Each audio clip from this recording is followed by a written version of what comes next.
Good morning India, कैसे हो आप। चलो अपन एक छोटा सा टॉपिक डिस्कशन करते हैं। अपना छोटा सा टॉपिक क्या है वो टॉपिक अपन देख लेते हैं। देखो अपना छोटा सा टॉपिक है काउंसलिंग। काउंसलिंग क्या होता है, तो अपन छोटा सा टॉपिक पढ़ने जा रहे हैं काउंसलिंग। काउंसलिंग क्या होता है, आपने भी वैसे नाम सुना होगा कि काउंसलिंग होता क्या है। एक्चुअली आपने नाम तो आपने अपन ने सबने सुना है, लेकिन मोस्टली प्रॉब्लम्स क्या है कि ये होती क्या चीज है उसके बारे में अपन को इसमें डिस्कशन करना है। तो देखो होती क्या चीज है उसके अपन कंटिन्यूटी में लेके आते हैं कि काउंसलिंग किसे कहा जाता है। वैसे एक नर्सिंग के लिए ANM, GNM, BSc, PBBSc, MSc, post BSc सब के अंदर ये टॉपिक पढ़ा जाता है। ऐसा नहीं कि किसी कोर्स के अंदर पढ़ा नहीं जाता है। तो देखो अपना टॉपिक है काउंसलिंग, और काउंसलिंग को हिंदी में क्या कहा जाता है, परामर्श।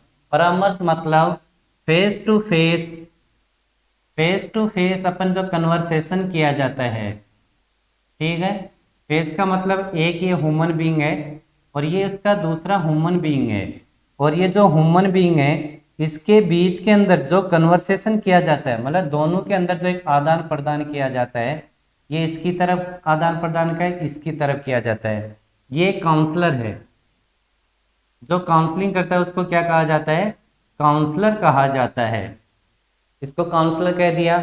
ये जो काउंसलर लेने वाला है, ये जो पर्सन्स है, इसको कोई भी प्रॉब्लम्स हो सकती है, उस प्रॉब्लम्स का मीन्स क्या है, जो प्रॉब्लम है, प्रॉब्लम मीन्स जो समस्या है, ये जो समस्या है इस समस्या का समाधान करना।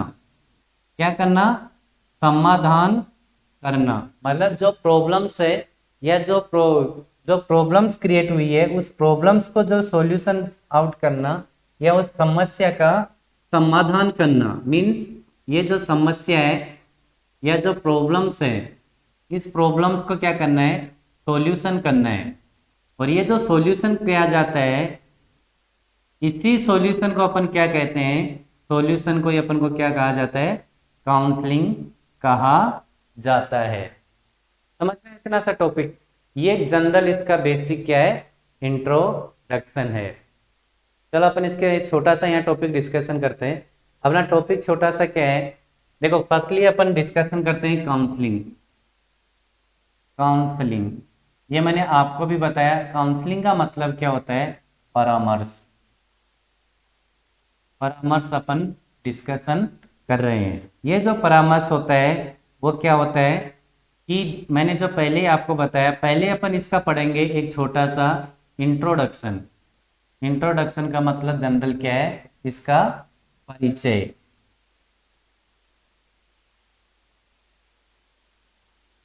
परिचय मतलब ये क्या चीज होता है वो मैंने छोटा सा आपके इसमें डिस्कशन किया है। उसके बाद दूसरा अपन इसमें पढ़ते हैं, क्या पढ़ते हैं, दूसरा अपन क्या चीज पढ़ते हैं, इसकी डेफिनेशन। डेफिनेशन को अपन जनरल आज पढ़ते हुए आपको काफी लोग पढ़ते आ रहे हैं। जो मेरे एएनएम जीएनएम के जो भी न्यू स्टूडेंट हैं उसको थोड़ा समझ में नहीं आ सकता है, लेकिन उसको गौर करने की चीज है कि उसको भी ये चीज है वो समझ में आना चाहिए। मतलब डेफिनेशन को अपन क्या बोलते हैं, परिभाषा।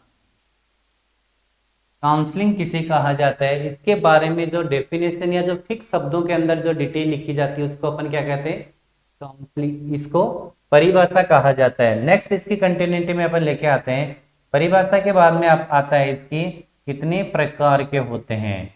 प्रकार का मतलब इसका क्या है, कितने टाइप्स के ये होते हैं उसके बारे में जो लिखा जाता है, उसके प्रकार लिखा जाता है। नेक्स्ट आती है इसकी टेक्निक क्या है, टेक्निक्स या इसके मेथड्स क्या हैं। मेथड की अपन बात करें, ये जो टेक्निक्स, मेथड्स या इसकी विधि क्या कहा जाता है, तो इतने चीज के इसके बारे में अपन इसमें छोटा सा अपन एक टॉपिक है उसके बारे में अपन डिस्कशन करेंगे। वैसे आप सारी चीज़ों को जानते हैं, लेकिन बेसिकली क्या चीज़ है, अपन जो टर्म सुनते हैं, काउंसलिंग करते हैं, वो करते हैं, ये चीज़ें अपन को क्या होती है कि अपन को समझ में, टर्म समझ में आता है, समझ में अपन को क्या नहीं आता है, ये इसकी इसका बेसिक इंट्रोडक्शन क्या है, इसकी डेफिनेशन क्या किसे कहा जाता है, प्रकार कितने हैं इसके। जैसे बहुत सारे टाइप की काउंसलिंग होती है, जैसे अपन बेसिकली पढ़ने वाले स्टूडेंट के लिए कौन सी प्रकार की काउंसलिंग होती है, एजुकेशनल काउंसलिंग।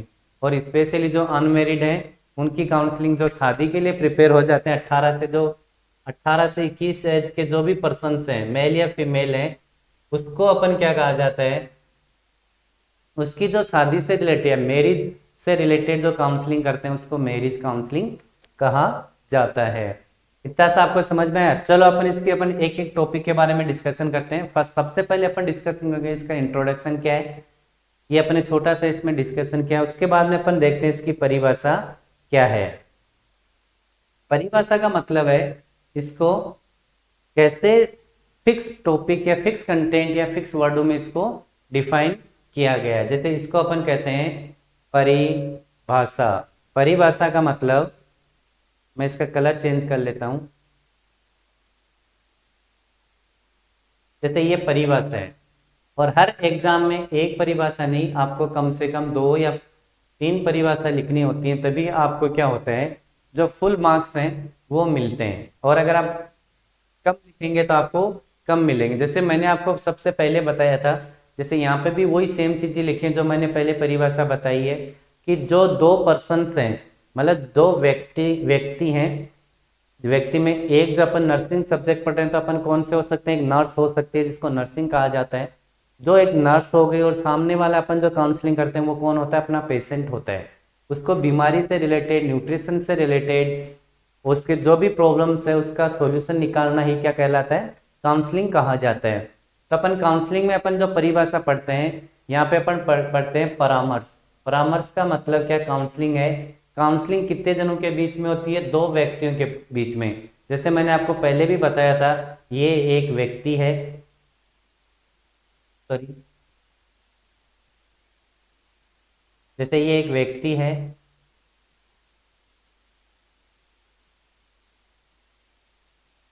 ठीक हो, ये एक सामने वाला व्यक्ति है,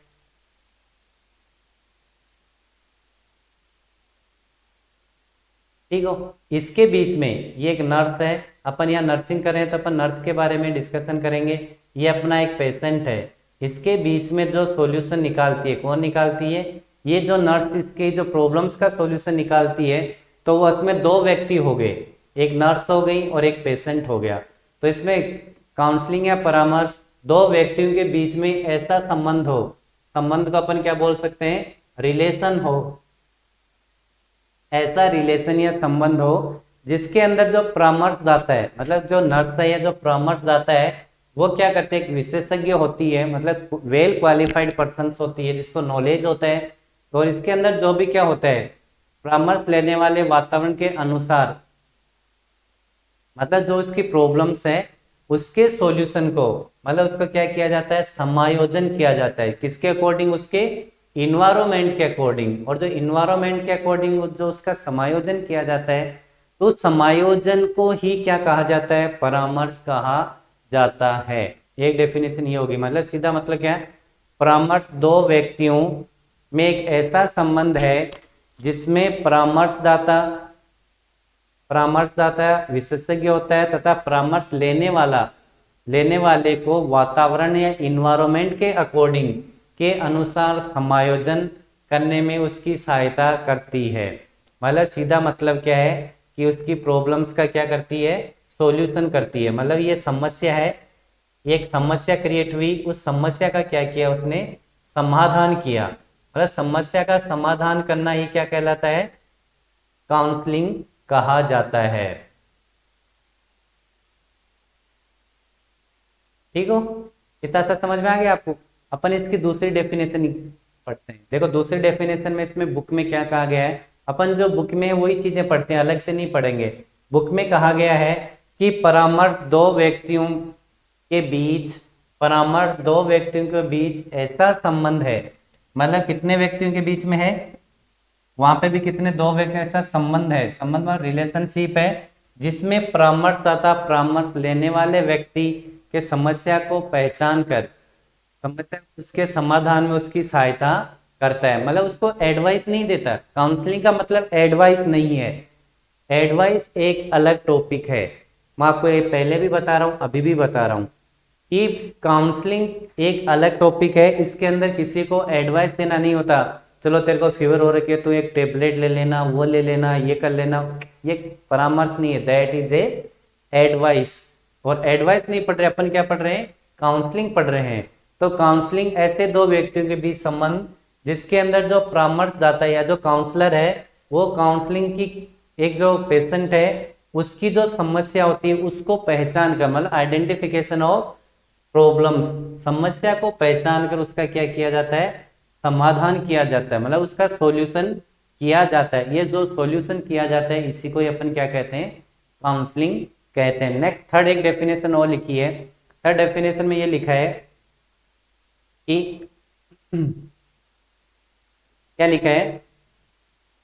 परामर्श एक ऐसा संप्रेषण है, मतलब संप्रेषण का मतलब अपन किसको कहा जाता है? कम्युनिकेशन है।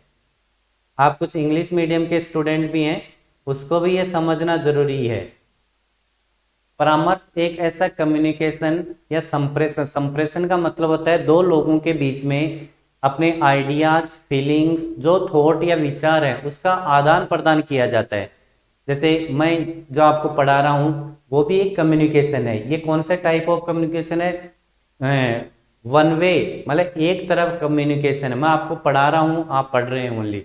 अगर आप मेरे को इसके बराबर रिस्पॉन्स देते हैं, मोबाइल पे फोन करते हैं या मोबाइल से किसी भी लोग से बात करते हैं, उसको अपन क्या बोलते हैं?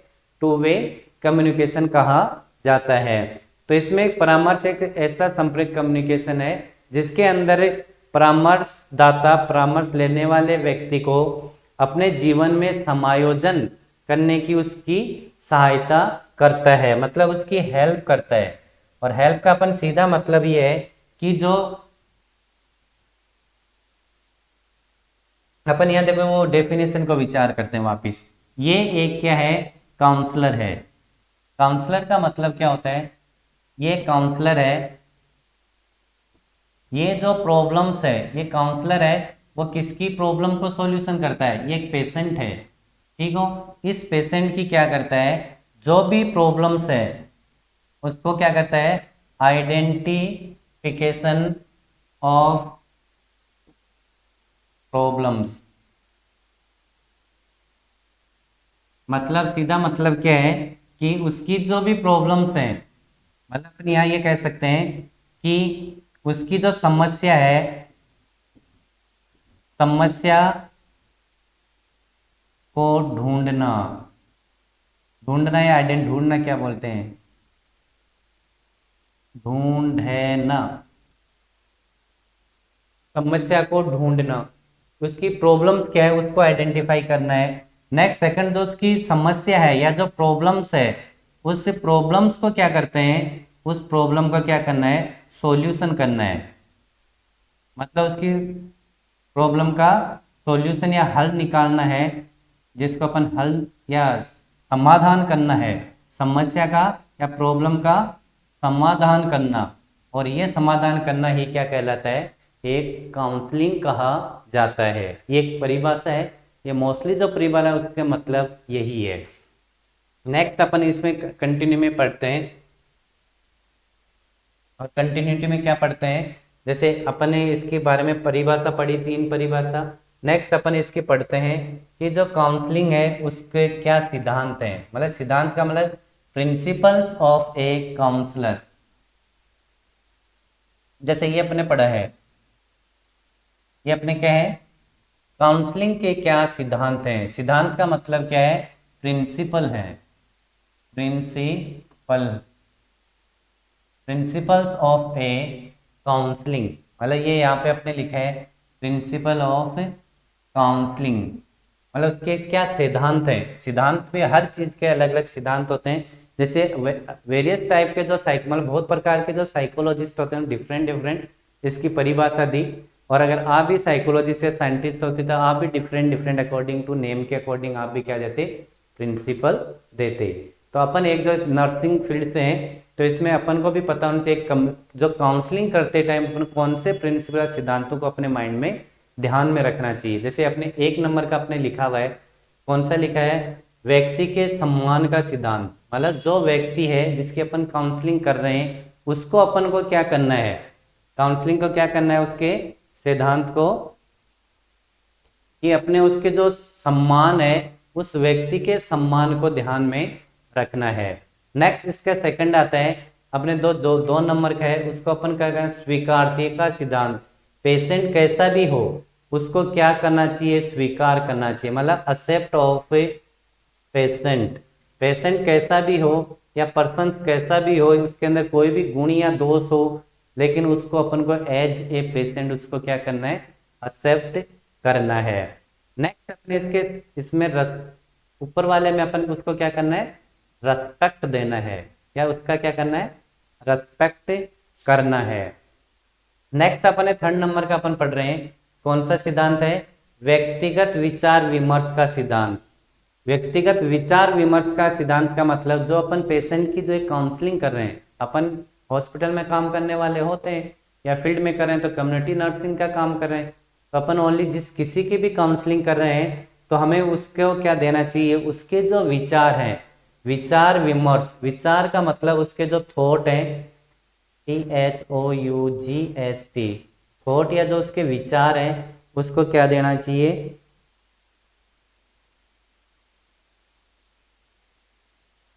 उसके विचारों का क्या करना चाहिए, अपन को सम्मान करना चाहिए। इसके बाद में अपने ध्यान में लिया है कि कई बार जैसे पेशेंट अपन से क्या पूछता है कि अपन से उसको नॉलेजेबल है तो अपन से बहुत सारे क्वेश्चंस करता है, तो अपन को ऐसा नहीं होना चाहिए वो जो क्वेश्चन कर रहा है उसको नेग्लेक्ट करें, अपन को उसको क्या करना है, एक्सेप्ट करना है और उसके विचारों को क्या देना है, महत्व देना है। व्यक्तिगत विचार विमर्श का सिद्धांत है, जिसके जो सिद्धांत है उसको अपन को महत्व देना है। नेक्स्ट इसका सिद्धांत आता है, वो सिद्धांत अपने आता है सीखने का सिद्धांत। चौथा नंबर का आता है सीखने का सिद्धांत, लर्निंग बाय डूइंग या लर्निंग प्रिंसिपल ऑफ लर्निंग। मतलब जो भी व्यक्ति है, ऐसा नहीं है कि जो व्यक्ति पेशेंट है वो ही सीख रहा है, एक जो नर्सिंग पर्सन है उसको भी उससे कुछ ना कुछ लर्न करना चाहिए। जैसे अपने इसमें लिखा है कि सभी परामर्श प्रक्रिया सीखने के सभी तत्व पाए जाते हैं। वो जो तत्व पाए जाते हैं, जो तत्व पाए जाते हैं उन तत्व के अंदर क्या होता है कि एक सफल काउंसलिंग कहा जा सकता है। मतलब मानने का ही काउंसलिंग को सफल कहा जाए, अगर जो भी सीखना है उस बात को अगर वो मान ले। जैसे अपन एल्कोहलिज्म पेशेंट है, उसको अपन एल्कोहल छुड़ाने की अपन बात करें, और वो पेशेंट अपने जो भी अपन उसको कह रहे हैं या जो उससे प्रॉब्लम्स उसको आइडेंटिफाई करके उसको प्रॉब्लम की सॉल्यूशन निकाल रहे हैं, अगर वो उसको कह दिया जाए, कह दिया जाएगा मतलब सीधा मतलब क्या होता है कि उसको अपन बता दिया जाए, तो उसी प्रॉब्लम्स को अपन क्या कह सकते हैं, ये एक सीखने का सिद्धांत है। इस प्रिंसिपल को भी क्या करना चाहिए, फॉलो करना चाहिए।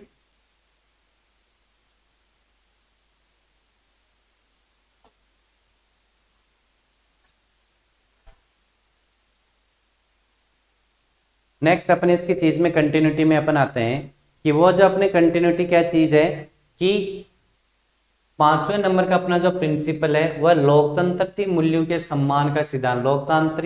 लोकतांत्रिक मूल्यों का मतलब है जो उसके आदर्श हैं, व्यक्तिगत या जो संवैधानिक मौलिक हैं, उनके अधिकारों को भी काउंसलिंग की रक्षा करना चाहिए। मतलब उसके जो सिद्धांत हैं या फिर अपन बात करें तो उसके मौलिक अधिकार हैं किसी भी आदमी के, उसको भी अपन को क्या करना चाहिए, फॉलो करना चाहिए। व्यक्तिगत मौलिक आधार में जैसे अपने क्या था, एक पेशेंट हो तो उसके बहुत सारे मौलिक सिद्धांत होते हैं कि अगर पेशेंट अपन को ट्रीटमेंट के लिए मना कर दे तो अपन उसको ट्रीटमेंट नहीं दे सकते, इंजेक्शन के लिए मना कर दे तो इंजेक्शन नहीं दे सकते, अगर किसी ट्रीटमेंट के लिए वो रिफ्यूज कर दे तो अपन नहीं दे सकते उसको। ये उसके मौलिक सिद्धांत हैं। और अपन जो भी ट्रीटमेंट या उसकी सर्जरी करते हैं तो अगर वो मना कर दे तो अपन जबरदस्ती उसकी क्या नहीं कर सकते हो, उसकी सर्जरी नहीं कर सकते हैं। तो इसको चीज़ में ध्यान में रखते अपन को क्या करना चाहिए, उसको ध्यान में रखते अपन को ये चीज़ करना चाहिए कि उससे अपन क्या कहते हैं, रिटर्न कॉन्सेप्ट उससे लिखाते हैं। और वो रिटर्न जो कंसेंट अपन जिसको कहा जाता है, उसके रिटर्न में जो परमिशन ली जाती है, मतलब किसी भी पेशेंट या उसके रिटर्न में जो परमिशन ली जाती है, उस परमिशन को ही अपन क्या कहते हैं, कंसेंट कहा जाता है। और ये जो कंसेंट है ये भी उसका क्या एक मौलिक सिद्धांत है। ठीक हो, वो इसलिए करते हैं कि वो पेशेंट मना नहीं कर दे इसलिए। नेक्स्ट इसका छठे नंबर का अनुज्ञा या परमिसिवनेस का सिद्धांत। परमिसिवनेस में ऐसा एक संबंध बनता है जैसे उसको उपभोक्ता योगी की आशाएं जगाता है। आशाएं का मतलब उसकी माइंड में ये फीलिंग्स आती हैं कि जो अपन को ये एडवाइस दे रहे हैं या जो अपन को इन्फॉर्मेशन दे रहे हैं वो करेक्ट दे रहे हैं, उससे अपना नॉलेज बढ़ेगा। तो ये भी एक अपनी एक आशाएं अपने माइंड में जगाते हैं उस पेशेंट के लिए कि उसको एक वातावरण, जैसा भी अनुकूल वातावरण है, वातावरण की अपन बात करें कि उसका जो इन्वायरमेंट है, जैसे अपन सर्दी के मौसम में क्या करते हैं, ऊनी कपड़े पहनते हैं, और गर्मियों के मौसम में अपन ऊनी कपड़े नहीं पहनते हैं क्योंकि उसमें इन्वायरमेंट चेंज होता है। और इसी चेंजिंग इन्वायरमेंट के साथ एडजस्ट होना ही अपन क्या कहलाता है, वातावरण के अनुसार चेंजिंग होना, इसी को ही अपन क्या कहते हैं, डिफेंस मैकेनिज्म भी कहा जाता है। नेक्स्ट इसकी कंटिन्यूटी में अपन पढ़ते आते हैं। ये अपने उसके क्या पढ़े थे, प्रिंसिपल पढ़े थे। और नेक्स्ट अपन पढ़ते हैं इसका प्रिंसिपल के बाद में क्या पढ़ते हैं, इसकी काउंसलिंग के कितने प्रकार होते हैं। जैसे आप बहुत सारे देखे होंगे काउंसलिंग के प्रकार में कि ये कितने प्रकार के होते हैं, इसके बारे में अपन डिस्कशन करते हैं। और काउंसलिंग में कितने प्रकार की अपन बात करें तो काउंसलिंग में क्या होते हैं, बहुत प्रकार के होते हैं काउंसलर भी। एक सेकंड, ये कितने प्रकार के काउंसलिंग हो गए। जैसे जनरली यहाँ पे मैंने लिखा है काउंसलिंग के कितने प्रकार होते हैं या टाइप्स ऑफ काउंसलिंग, यहाँ लिखा हुआ ना टाइप्स ऑफ काउंसलिंग, काउंसलिंग के प्रकार या टाइप्स। जैसे जनरली अपन बात करें एक स्टूडेंट होता है, जैसे आप बताएं आप जीएनएम कर रहे हैं तो जीएनएम का सबसे पहले फॉर्म भरा जाता है, फॉर्म के बाद में अपन को एक लिस्ट निकाली जाती है काउंसलिंग के लिए। वो काउंसलिंग ही अपन जो पढ़ रहे हैं, मतलब उस काउंसलिंग को अपन क्या कहा जाता है, शैक्षिक काउंसलिंग कहा जाता है, जिसको अपन क्या बोलते हैं, एजुकेशनल काउंसलिंग। शैक्षिक काउंसलिंग को क्या कहा सकता है, एजुकेशनल काउंसलिंग। क्या बोलेंगे उसको, शैक्षणिक काउंसलिंग। और जो क्लिनिक काउंसलिंग है ये एक साइकोलॉजिस्ट होता है जिसमें क्लिनिकल काउंसलिंग कहा जाता है। क्लिनिकल काउंसलिंग का मतलब क्या होता है, सीधा सा संबंध है कि जो मेंटली इल पेशेंट है या जो अपन बोल सकते हैं जो मानसिक रोगी हैं, क्लिनिकल काउंसलिंग होता है। इसके अंदर जो मानसिक रोगी हैं, मानसिक जो रोगी हैं या मेंटल जो इलनेस पर्सन्स हैं या पेशेंट्स हैं, उसके अंदर मोस्टली क्लिनिकल काउंसलिंग की जाती है। एक है मनोवैज्ञानिक काउंसलिंग। मनोवैज्ञानिक काउंसलिंग का मतलब है इंडिविजुअल काउंसलिंग भी इसको कहा जाता है, जिसको अपन साइकोलॉजिस्ट कहा जाता है,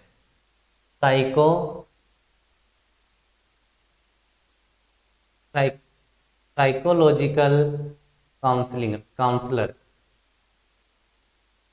ये भी क्या करते हैं, मोस्टली जो मेंटली इल पर्सन्स हैं उसकी काउंसलिंग करने वाला भी क्या होता है, ये क्लिनिकल काउंसलिंग अलग होता है, साइकोलॉजिस्ट काउंसलर अलग होता है। नेक्स्ट है साइकोथेरेपेटिक काउंसलिंग। मोस्टली जो काउंसलिंग होता है वो लॉन्ग टाइम ड्यूरेशन होता है, उसके अंदर अपन देते हैं। जैसे अपन देखते हैं कि अब किसी को बुखार आया तो डॉक्टर को वो दिखाने जाता है, वो जनरल परामर्श करता है, मतलब उसकी काउंसलिंग प्रॉब्लम को आइडेंटिफाई करता है, उसको मेडिसिन लिखकर उसकी प्रॉब्लम का सोलो आउट कर देता है। तो वही क्या करते हैं, इसमें अपन क्या होता है कि जो माइनर जो प्रॉब्लम्स है उसमें ज़्यादा काउंसलिंग की जरूरत नहीं है। काउंसलर की जरूरत उसको है जिसको मानसिक रोगी अगर कोई हुआ है उसको काउंसलिंग की जरूरत है, क्योंकि काउंसलिंग से उसका ट्रीट किया जा सकता है बिना मेडिसिन के। तो वो काउंसलर होते हैं जो साइकोथेरेपिस्ट काउंसलिंग होते हैं। ये किसी पर्सन को जो माल एडजस्टमेंट है, माल एडजस्टमेंट का मतलब क्या बताया, कुसमंजन, माल एडजस्टमेंट। कई बार काउंसलर किया जाता है, जैसे किसी का डाइवोर्स हो जाता है तो भी ओपन उसको काउंसलिंग की जाती है। वो काउंसलिंग की क्या रहती है, वो जो दो पर्सन्स हैं हस्बैंड और वाइफ, वो अगर किसी इन्वायरमेंट में एडजस्ट नहीं होते हैं, अपन ये नहीं कह रहे कि उसका कोई अफेयर दूसरी जगह हो जाता है, ये बात गलत कहना है कि कोई कहता है उसकी फीमेल उसकी वाइफ है, उसके दूसरे के साथ संबंध है, हस्बैंड उसका दूसरे के साथ, गलत बात। ये हो सकता है उस दोनों के अंदर क्या हो, अपने जो उसके अपन बोल सकते हैं कि जो विचार हैं, थॉट, आइडियाज, जो ये चीज़ें वो आपस में मैच नहीं खाती हैं, तो मतलब वो क्या उस इन्वायरमेंट के अकॉर्डिंग दोनों क्या नहीं हुए, एडजस्टमेंट नहीं हुए, मतलब वो क्या हुआ, माल एडजस्टमेंट हो गए। और उस माल एडजस्टमेंट को रिकवरी करने के लिए जो साइकोथेरेपिस्ट है वो इस एडजस्टमेंट करता है, मतलब उसकी प्रॉब्लम को आइडेंटिफाई करके सोल्व आउट करता है। नेक्स्ट है वोकेशनल काउंसलिंग। वोकेशनल काउंसलिंग की अपन बात करें तो वो क्या होती है, एक विद्यार्थियों के लिए भी की जाती है, जिसके अंदर जो भी एक मतलब बिजनेस है, बिजनेस या जो धंधा है, उससे की प्रॉब्लम्स को मतलब उससे रिलेटेड जो काउंसलिंग या जो उसकी प्रॉब्लम को आइडेंटिफाई करके सोल्व आउट किया जाता है, उसको क्या जाता है, वोकेशनल काउंसलिंग। नेक्स्ट होता है प्लेसमेंट काउंसलिंग। प्लेसमेंट काउंसलिंग का अपन सीधा मतलब है कि कोई भी बड़ी कंपनी एजेंसी क्या करते हैं कि स्टूडेंट या जो स्टूडेंट पढ़ रहे होते हैं, उनको वहाँ से क्या सिलेक्शन करती है और उसको जॉब देती है, उसको अपन क्या कहते हैं, प्लेसमेंट। मतलब इसको जॉब भी काउंसलिंग भी कहा जाता है, इसको जॉब काउंसलिंग कहा जाता है। ये इसकी जो भी बेरोजगार है उसको दी जाती है। नेक्स्ट है वैवाहिक काउंसलिंग। वैवाहिक काउंसलिंग मतलब क्या होता है, मैरिज काउंसलिंग। मैरिज काउंसलिंग ये आप सबको और अपन सबको भी इसकी ज़रूरत है, क्योंकि शादी सबको करनी है, जिसको शादी नहीं करनी है उसको ज़रूरत नहीं है। तो जो शादीशुदा हैं उनको ज़रूरत नहीं है, और जो शादी करने वाले हैं उसको ज़रूरत है। शादी से रिलेटेड जो काउंसलिंग की जाती है उसको अपन क्या कह सकते हैं, वैवाहिक काउंसलिंग कहा जाता है। बस सीधा सा मतलब। तो जनरली अपन इसको रिवाइज करते हैं एक सेकंड में दोबारा। टाइप ऑफ काउंसलिंग की अपन बात करें, जो मनोवैज्ञानिक काउंसलिंग है, क्लिनिकल काउंसलिंग है, नेक्स्ट इसके बाद में अपने साइकोथेरेपेटिक काउंसलिंग है, शैक्षणिक एजुकेशनल काउंसलिंग है, वोकेशनल काउंसलिंग है, प्लेसमेंट काउंसलिंग भी कहा जाता है या जॉब काउंसलिंग, और लास्ट है मैरिज काउंसलिंग या वैवाहिक काउंसलिंग कहा जाता है। उसके बाद नेक्स्ट कंटिन्यूटी में आते हैं कि जो एक काउंसलर है, जैसे मैं एक आपको पढ़ा रहा हूं तो मैं एक टीचर हूँ, वैसे आप कल को नर्सिंग कर लेंगे तो आप एक नर्स बन जाएंगे। वैसे ही जो काउंसलर है या परामर्शदाता है उसके क्या लक्षण होने चाहिए, मतलब क्या उसके करेक्टरिस्टिक्स होने चाहिए। ये जो करेक्टरिस्टिक्स क्या होना चाहिए, सबसे पहले तो मत उसका जो व्यवहार है या जो उसका बिहेवियर है, व्यवहार को क्या कहा जाता है, बिहेवियर। आप ये जनरल व्यवहार में बोलते हैं ना, जनरल जो बात करते हैं कि उसका बिहेवियर अच्छा नहीं है, मतलब उसका व्यवहार सहानुभूतिपूर्ण होना चाहिए। नेक्स्ट है रोगी और उपभोक्ता के हित में होना चाहिए, मतलब जो काउंसलिंग कर रहे हैं वो उस जो काउंसलर देने वाला है वो किसके हित में होना चाहिए, उस पेशेंट या उपभोक्ता के क्या होना चाहिए, हित में होना चाहिए। नेक्स्ट है उपभोक्ताओं की इच्छाओं को समझना चाहिए। कई बार अपन काउंसलिंग कर रहे होते हैं, जैसे मैं भी एक काउंसलर हूँ, district counselling coordinator district Sikar से, जिसके अंदर भी मैं भी क्या आते हैं, मुझे उस पेशेंट की या जो पेशेंट है, अपन के लिए तो एक पेशेंट है, ठीक है, या उपभोक्ता है, तो उस उपभोक्ता की इच्छा क्या है, इच्छा का मतलब उसकी डिजायर क्या है, वो क्या कहना चाह रहा है, उसकी इच्छाओं को समझते हुए अपन को उसको काउंसलिंग करनी चाहिए। जैसे उस ड्यूरेशन वो चाहता है मेरी काउंसलिंग नहीं हो, तो उसकी काउंसलिंग नहीं होना चाहिए। आप उसकी डिजायर के अगेंस्ट जाते हैं तो ऐसी चीजें नहीं होनी चाहिए। नेक्स्ट है वार्ता की कुशलता। वार्ता की कुशलता मतलब क्या होना चाहिए, जो एक काउंसलर करने वाला वो गुड क्या होना चाहिए, कम्युनिकेटर होना चाहिए। कम्युनिकेटर मतलब कम्युनिकेशन, बातचीत करने वाला, अच्छा अच्छा बातचीत करने वाला होना चाहिए, गुड कम्युनिकेटर। जैसे मैं बोल रहा हूँ आपसे बात कर रहा हूँ, तो मैं भी एक मेरी जगह गुड कम्युनिकेटर हूँ, मैं आपसे बहुत अच्छी तरह बात कर रहा हूँ, आपकी प्रॉब्लम्स को आइडेंटिफाई कर रहा हूँ, और मैं आपको ये टॉपिक सब्जेक्ट में इसलिए आपको ये टॉपिक पढ़ा रहा हूँ। और ये मैं आपको जैसे आप नर्सिंग के सब्जेक्ट नर्सिंग का ही पढ़ा रहा हूँ, नहीं कि कोई हिस्ट्री या सोशल साइंस का।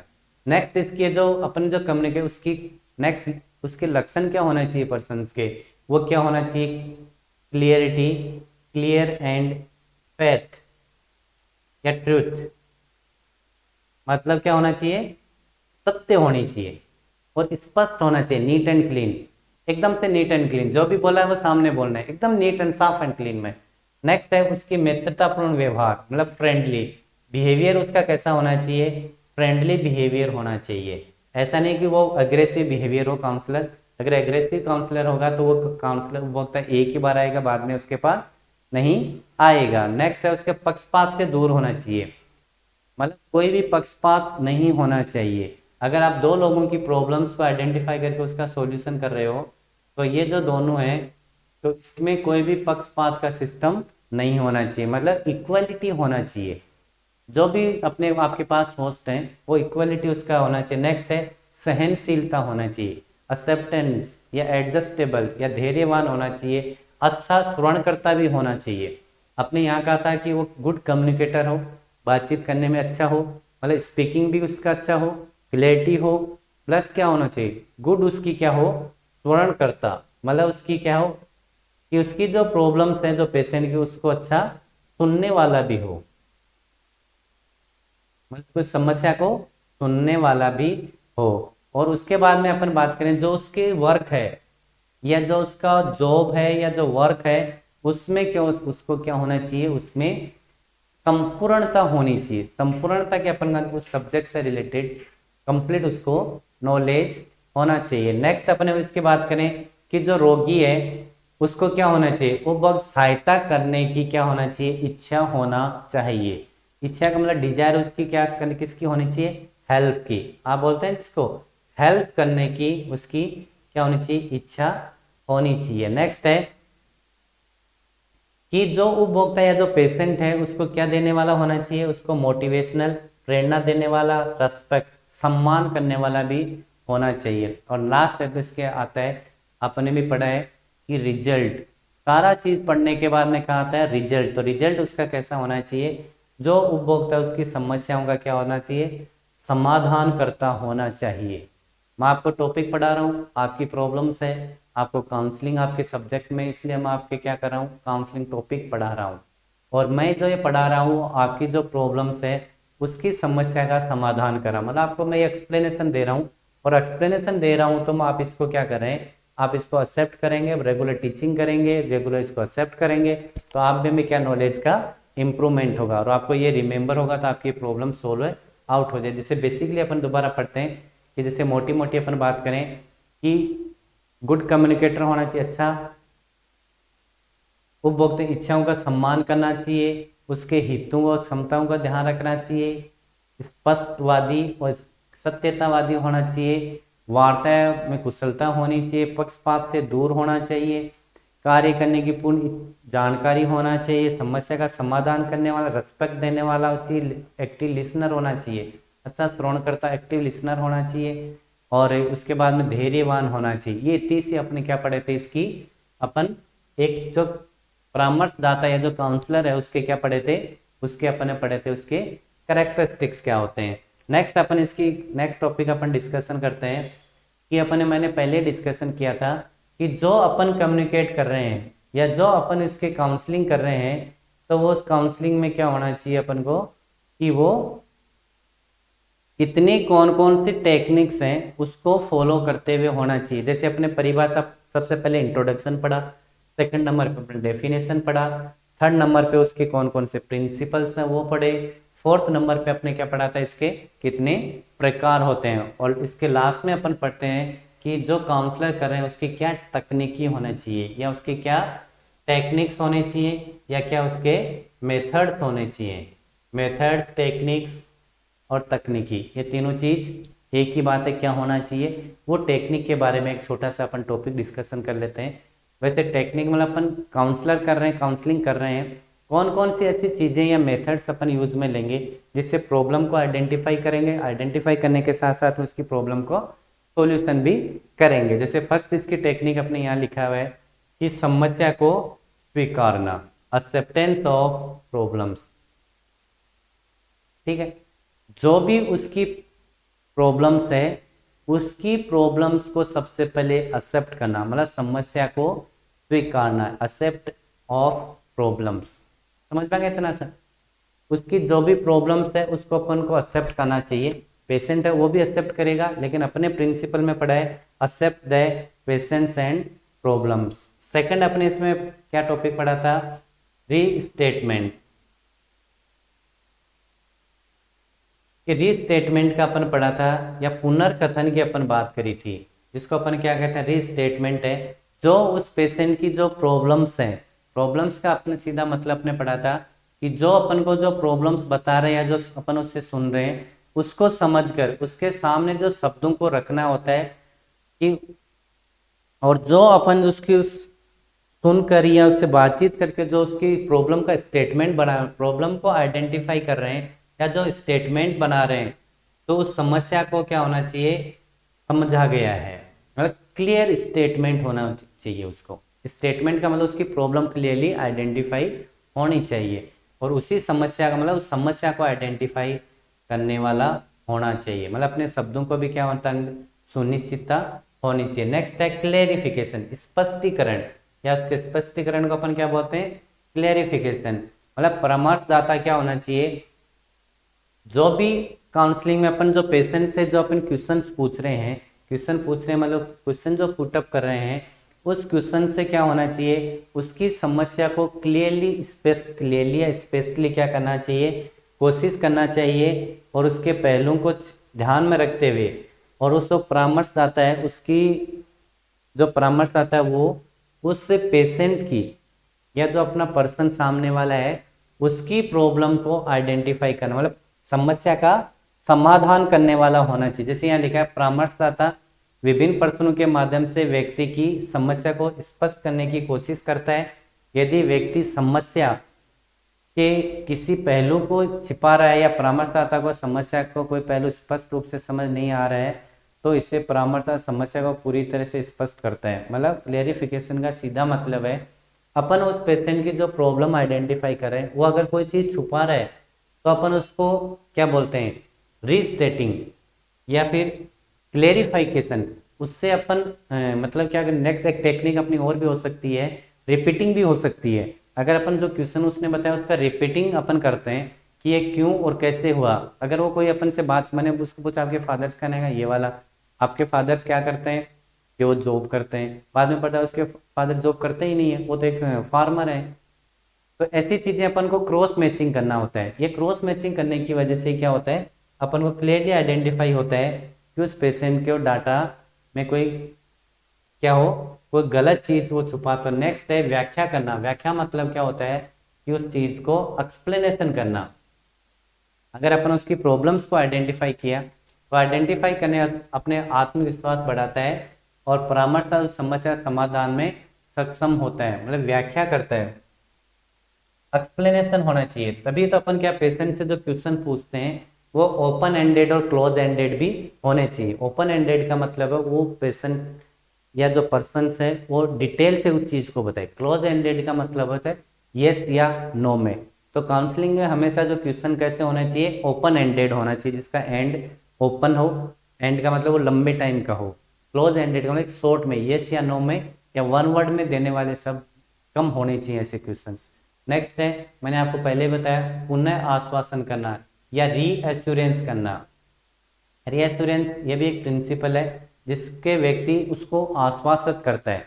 एश्योरेंस तो अपन देते ही देते हैं, कई बार अरे कोई दिक्कत नहीं, तेरी प्रॉब्लम तो वैसे ही सोल्व हो जाएगी। तो पेशेंट को 1% उसकी क्या मनोबल बढ़ता है और अपन को उसको रीएश्योरेट कर रहे हैं दोबारा से उसको। तो उसकी जो कि अगर अपन उसको ऐसा कहते हैं कि ठीक है तेरी प्रॉब्लम हमें समझ में आ गई है, तेरे को ये प्रॉब्लम नहीं, वो हमें समझ में आ गई, आपकी प्रॉब्लम सोल्व आउट हो गई है या हो चुकी है, अब हो जाएगी, तो उसको रीएश्योरेट होता है कि जब रियल में हाँ मेरी रियल प्रॉब्लम सॉल्यूशन हो गई, कोई दिक्कत नहीं है। जैसे एक स्टूडेंट की प्रॉब्लम सॉल्यूशन, सबसे बड़ी प्रॉब्लम होती है एग्जाम के अंदर पास होना, यही होती है ना। अगर वो चीज़ उसकी प्रॉब्लम सोल्व आउट हो जाए या उसको पेपर मिल जाए या एग्जाम में पास हो जाए तो उसकी प्रॉब्लम सोल्व आउट है। अगर ये फिर हम किसी स्टूडेंट को ऐसे कह दें बेटा कम पढ़ेगा तो अभी काम हो जाए, कोई दिक्कत नहीं, लेकिन तू पढ़ रेगुलर, तो वो अपन से रीएश्योरेट होता है, चलो कोई बात नहीं, कम पढ़ा इतने में अपना काम हो जाएगा। चलो नेक्स्ट होता है इसमें एक एडवाइस। ये टॉपिक इसका बहुत ही कम होता है, ये भी टेक्निक अपन एक बहुत कम काम में लेते हैं, लेकिन अपने स्टूडेंट एक थोड़ा सा उसको काउंसलिंग को एडवाइस देते हैं कि ये वाला आपको काम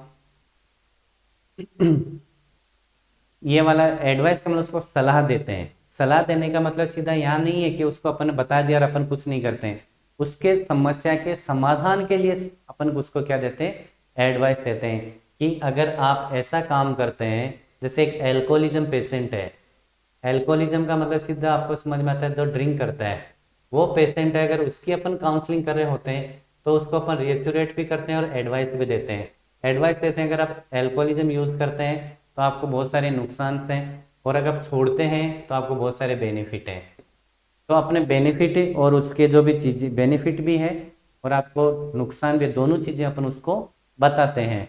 तो उसको अपने एडवाइस दिया तो उसको समझ में आता है कितना तो उसको बेनिफिट और कितना उसका नुकसान। नेक्स्ट है रिजेक्शन। रिजेक्शन का मतलब बदलाव क्या किया, कि अपन उसको रिएस्योरेट कर रहे हैं, उसको अपन एडवाइस दे रहे हैं, उसको अपन क्लेरिफिकेशन कर रहे थे, प्रिंस अपने टेक्निक यूज में कर रहे हैं, रिपीटिंग कर रहे हैं उसकी जो भी कह रहे हैं। इतनी करने के बाद में उसको क्या हो करता है कि अपन उसमें देखते हैं कि कितना उसके अंदर चेंजिंग आता है, वो क्या चेंज बदलाव करता है, उसके बिहेवियर में क्या चेंजिंग आता है, उसको ही अपने क्या कहते हैं कि वो जो समस्या है उसको समाधान करने के में है या फिर नहीं है। नेक्स्ट अपन देखते हैं, अपन ज़्यादा क्लासें लंबी नहीं लेंगे। मार्गदर्शन मतलब गाइडेंस। गाइडेंस क्या होता है कि जो अपने उससे क्वेश्चंस पुटअप करें या जो भी उससे क्वेश्चन अपन पूछें, वो जो पूछे गए क्वेश्चंस का क्या होता है कि अपने उससे क्वेश्चन पूछ लिए, उसके पूछे गए क्वेश्चन का उसने कितना सही जवाब दिया है और उस सही जवाब देने से उसके कितना मार्गदर्शन मिला है, मतलब उसको क्या सही देना, सही मार्गदर्शन या गाइडेंस करना, ये आइडेंटिफाई करते हैं। फिर अपने पूछते हैं सही कितने क्वेश्चन का सही जवाब दिया है, कितने को गलत दिया है। अगर उसने सही दिया है तो उसको कितने मार्गदर्शन में कितना इसको गाइडेड वो अपन से हुआ है। भाई मैंने आपको बताया कि आपको काउंसलिंग में इतनी चीज़ पढ़ा रहा हूँ, मैं आपको इतनी चीज़ पढ़ा दी, उसके बाद में मेरा भी फर्ज बनता है कि आप में इतने कितना इसमें चेंजिंग आया आपका, मतलब कितना आपने इसमें नॉलेज गेन किया है। तो ये अपने इतने से अपने इसमें क्या थे, इसके टेक्निक थी। तो टेक्निक अपन जनरल देखो अपन दोबारा डिस्कशन करते हैं कि टॉपिक डिस्कशन। जैसे पहली टेक्निक अपनी क्या थी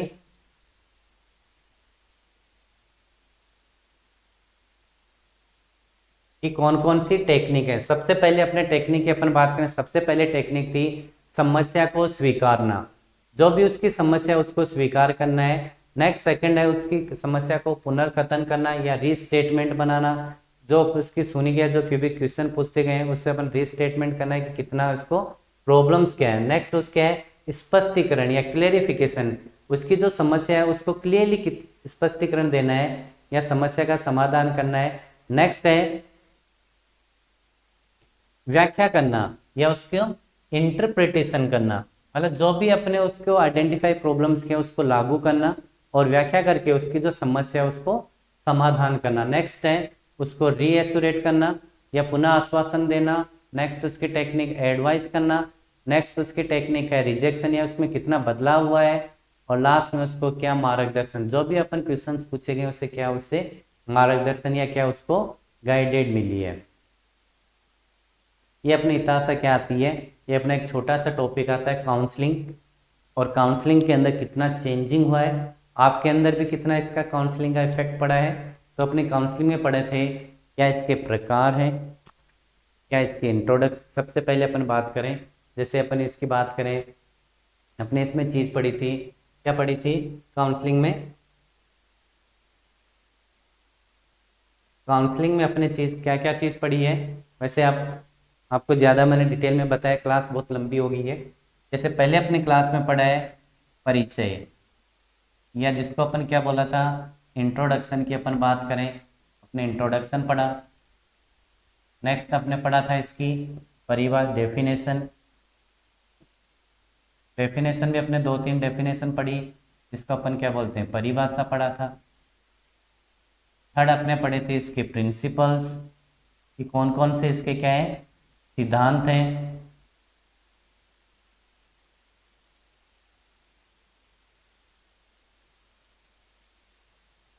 नेक्स्ट अपने पढ़े थे इसकी टेक्निक या मेथड कौन कौन से हैं, सॉरी मेथड पढ़े थे। नेक्स्ट इसके टाइप्स, टाइप्स ऑफ काउंसलिंग क्या है, टाइप्स या प्रकार भी पढ़े थे। टेक्निक या मेथड भी पढ़े थे, या जिसको अपन विधि बोलते हैं वो भी अपने इसकी पढ़ी है। तो अपने इतने से काउंसलिंग में पढ़ा था। चलो ठीक है, ओके थैंक्स।